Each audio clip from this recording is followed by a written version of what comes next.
Girl, wake up. We're in 2025.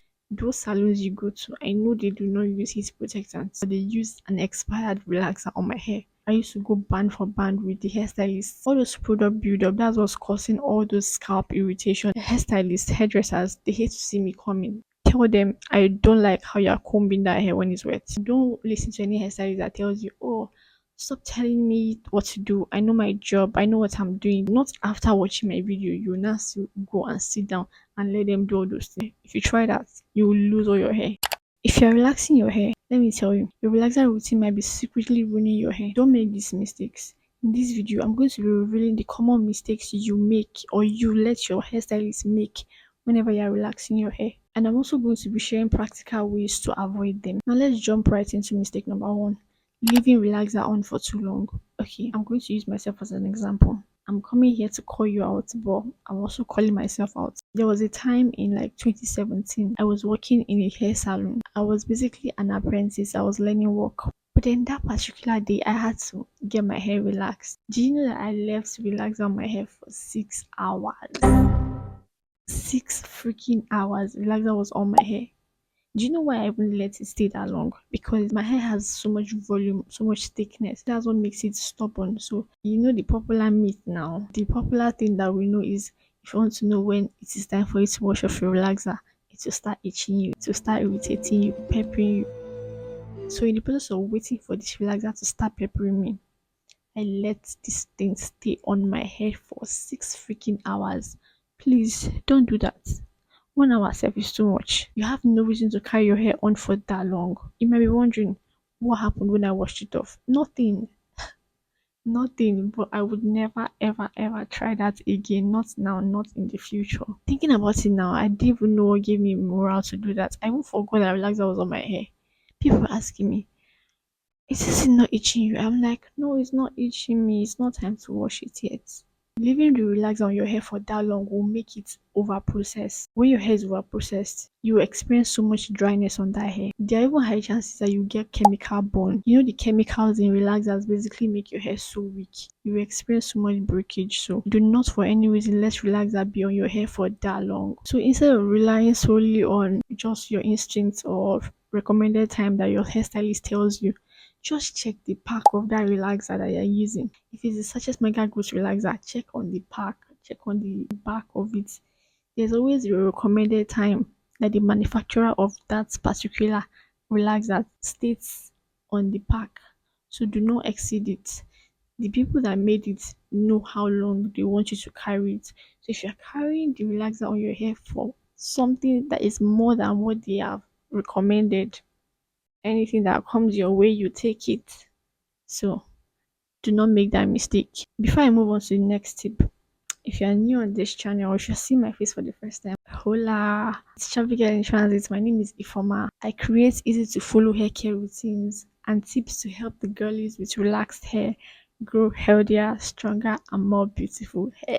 I actually have cornrows under my wig, just in case you're wondering. You're making relaxed hair videos, but I've not seen your hair. That's because there's so much new growth on my hair and I'm stretching out relaxers. I have to put my hair in cornrows so that it will be easier to maintain and I will just avoid all those manipulation. Okay. Now the next mistake you're probably making is using the wrong relaxer strength. I'm going to use Mega Growth Relaxer as an example because that's the relaxer I personally use. There's Mega Growth Relaxer in regular, super, and medium strength, I guess. So if your hair is very fine, coarse, if your hair is basically on the softer side of life, you shouldn't be using Mega Growth in super strength. I don't even think you should be using a medium. You should be using regular. So know your hair type and know the kind of relaxer strength that you're going to use. Do not use a harsh one on your hair and do not use a less one on your hair because the same way you don't want to over process your hair, that's the same way you don't want to under process it. Do you understand?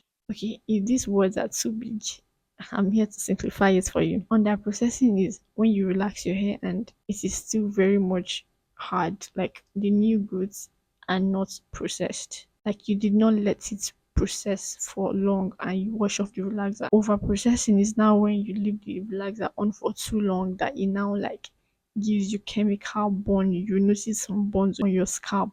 You do not want any of them. So make sure you're choosing the relaxer that is appropriate for your hair type. Another thing is if your hair has been previously colored, like if you have applied any kind of tint or hair dye to change the color of your hair in the past, you are more likely to use a gentler kind of relaxer, a milder one. Because if you think about it, all those tinting or dyeing of hair, those colors you've applied on your hair, those are chemicals, and those chemicals make your hair weaker. So if you're actually getting a relaxer touch up, you do not want to use a high strength relaxer. You want to use a milder one because you're still recovering from the chemicals in those dye and color treatments you've applied on your hair. So you want to go for a milder strength relaxer. You get me? Now, the third mistake you might be making, neglecting deep conditioning. Sounds to believe you know that relaxers basically dry your hair. Yeah, relaxers can be very drying. So just immediately you've gotten your hair relaxed, that is the point where your hair is the most dry. So deep conditioning just helps to add moisture, add hydration to your hair. You do not want to have a dry hair because a dry hair is a hair that is prone to breakage. So if you are neglecting deep conditioning, you need to start paying more attention to it and start deep conditioning your hair because your hair needs every kind of hydration it can get. Now, the fourth mistake is applying too much heat to your hair. I cannot even overemphasize this enough. I used to be, oh my god, this is also something I used to be so guilty of. Now, let me paint a picture for you. Okay, so you just got your hair relaxed after all those chemical application and you've washed it off. The next thing is to let your hair dry. If you're going to use a blow dryer on your hair, make sure you are not following it up with a hair straightener. I say this is something I used to do. I would get my hair relaxed, blow dry it, apply heat, like apply multiple heat all at once. What I would typically advise, like how you can minimize this heat application, is to use one. If you are blow drying your hair, make sure you're not going to go in with a hair straightener immediately after doing that. If you know that you really want to get your hair straightened, what you should do is air dry your hair and leave that blow dryer. You might be wondering, okay, so if I do both of them, what will happen? Your hair will lose its strength. Your hair will not have volume. You just have very scanty hair because those heat application are making your hair thin out. It will make your hair very weak. To avoid that, just minimize the heat applications. And when you straighten your hair, when you use those flat irons, make sure you're using a heat protectant. Those salons you go to, I know they do not use heat protectants. I know you don't even have your own personal heat protectant and you want to grow your hair and you're wondering why your hair is not going past a certain length. Please change in this 2025. Okay? Use heat protectants when you are straightening your hair and also when you are blow drying your hair. If anything, start air drying your hair. That's why God gave us air. Start making use of the natural resources God gave you. I'm talking to myself too, Sha. Now, mistake number 5, combing your hair when it is still wet. This particular one, I used to go band for band with the hairstylist whenever I go to the salon and they're trying to comb my hair when it's wet. Please do not comb your hair when it is wet because when that your hair is wet, when there's water in it, that is when it is most weak. So you don't want to be combing a weak hair because it's just going to be snapping. So when the hair is getting a little dry, like damp, maybe that's when you can put that comb. But if it is on your relaxer day, please don't put that comb. Nah. Especially when it's wet, do not do that. All these small, small unnecessary things, this is what used to cause your hair to be breaking off and you'll be wondering what is happening, what is happening. It is you. You're the culprit.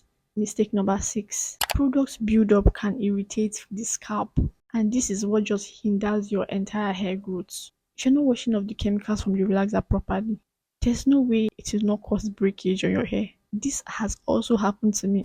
Maybe I say now everything don't happen to me. Oh. When I was in my first year in uni, I relaxed my hair in one random salon I saw in campus. I don't know. I think what happened was I did not wash off the relaxer very well, or they used an expired relaxer on my hair. I think there's another mistake. Please be checking the expiry date of the relaxers you get. These people relaxed my hair finish. It was looking all nice, all clean and everything. Then after a few days, I made protective hairstyle. I made twists. When I was taking down these twists, I said my hair was falling off like this. Like it's not just the tip or a small chunk, like the a full length. You will see a full length out like this. I'm wondering what's happening. I came to find out. Come to find out. I came to find out that these people either used an expired relaxer on my hair or they did not wash off the relaxer properly. Please do not even try that with your hair. If you try that, you will lose all your hair. Thankfully, I have a full hair. That's why the damage was a lot, but it was not that noticeable. And I started treating it immediately so that my hair would like recover. I lost my entire front hair. What I'm trying to say is wash your hair very well. When you just finish relaxing your hair and you wash off that relaxer, you should go in with a neutralizing shampoo immediately. This neutralizing shampoo has the ability to just balance the pH of your hair and wash out every chemical in it. But then it has this drying effect, which is why you should also deep condition your hair to add the moisture back. I think the indicator to know when the relaxer has gone completely is that the lather will be turning pink. Correct me if I'm wrong, but yeah, make sure you wash them off. All those product buildup, that's what's causing all those scalp irritation that you experience. So you know what to do. Now the next mistake is relying on DIY methods or relying on old knowledge of relaxed hair practices. Girl, wake up, we're in 2025. You cannot be using the same things, the same tips you had since like 2014 to still be relaxing your hair now. You expect a change now. Come on. Don't rely on all those DIY method. Don't say, oh, relaxing my hair is no big deal. I can do it by myself. I don't need no stylist. I know most of the stylists, they don't know how to do anything. They just pack LED lights and aesthetics in their shop. They don't have the skills, I know. But you can still get a professional, highly skilled stylist to relax your hair for you. Don't just say you can do it by yourself because there's so many mistakes you can make, and to avoid that, you just go to a professional. If you cannot get a professional, then you can follow these tips I've listed out for you. But do not rely on Kechi told me to do this, Chukwemeka told me to do this. Like if you're too much information is just going to scatter your head. Just follow a simple guide, simple routine. Check the time that you're supposed to have the relaxer on your head from the pack of the relaxer. Make sure you're not applying so much heat. Make sure you are using the right type of relaxer strength for your hair. Shikena. Now that you know the relaxer mistakes to avoid, your hair care routine should better get better. Oh. It should definitely get better. And don't listen to any hairstylist that tells you, oh, stop telling me what to do. I know my job. I know what I'm doing. This is the right way to do it. It is your hair. No good for anybody. Don't let them do what you don't like on your hair. And don't let them make any of these mistakes on your hair. Not after watching my video, you will now still go and sit down and let them do all those things. Stand your ground. Tell them, I don't like how you're combing that hair when it's wet. I'm that girl. Oh. Hairstylists, hairdressers, they hate to see me coming. All of them, they hate to see me coming because I will not sit and you'll be doing all those things on my head. So yeah. Other things I would like to add is always get your hair trimmed after relaxing your hair. I like to do every 2 months or every 3 months if 2 months is too soon for you. Yeah. And make sure that when they're trimming that hair, they are not using regular scissors. They are hair shears. Let me say this again. They are scissors that are specifically made for trimming your hair. Don't let them be using regular scissors that tailors use to cut clothes to also trim your hair. That's not how it's done here, please. I feel like the biggest takeaway from this video is stand your ground. If you see that are relaxing parts, oh my god, did I? Okay, I think I left the most important thing here. They should only relax the new growth. Start from the roots to that line of demarcation where the new growth stops. I feel like this is basic knowledge. That's why I didn't even mention it. But for those that don't know, the relaxer is not supposed to pass where the new growth stopped. This particular one, I always tell stylists, hairstylists, I'm currently stretching out my relaxer at touch up. The next time I'm relaxing my hair, I'm doing it by myself. And I'm going to take you guys along with me. Anyways, if you found this video helpful, remember to hit the like button. Share this video with any relaxed hair girl you know or any natural hair girl you know that is, considering getting their hair relaxed. Subscribe to this channel for more relaxed hair tips. And feel free to drop your questions and suggestions and, additional tips you might have. Drop them in the comments. I like to see them. So yeah, thank you so much for watching. I will see you in this video right here. Yeah. So basically in this video, I shared everything you need to know before you get your hair relaxed. So if you're a natural hair girl and you're trying to, switch to relaxed hair. I have everything you need to know before you make that decision. Yeah, I'll see you in that video. Toodoo!